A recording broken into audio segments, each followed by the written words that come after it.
Okay, hello friends. Romeo Gonzales nga pala. Gusto mo yung mga batang 90s, 20s.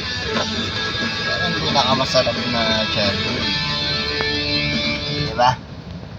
Tama ako doon, di pa uso internet doon, di pa uso laro-laro, ay di pa uso Dota ML.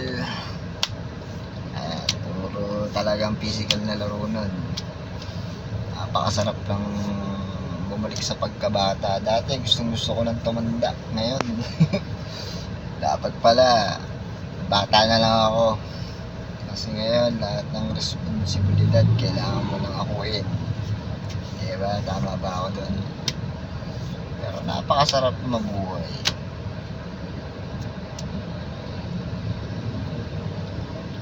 Pero iba pa rin yung panahon nun, nung binata pa, nung wala pang iniisip, puro laro, gala, ganun lang ginagawa natin. Ngayon hindi na pwede ganun.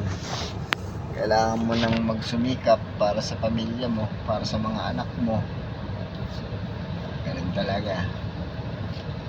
Ako hindi pa ako tumatanda. Kalabaw lang kasi tumatanda eh.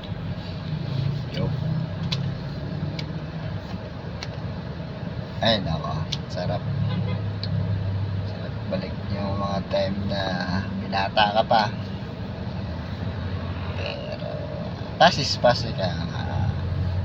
Hindi pwedeng ba ibalik yung nakaraan, pero pwedeng alalahanin. Happy naman tayo sa life natin ngayon. At syempre grateful ako dahil nagkaanak na ako. Nagkaroon ako ng anak, 3. 2 lalaki, 1 babae. Okay naman yung buhay, kahit medyo hirap. Masaya pa rin, thankful pa rin kay God. Kahit pa paano binibigyan pa rin ng blessings. Ganun talaga siguro. Siyempre nakakamiss din yung mga dating tropa-tropa, klase, nung high school. And sige, bye.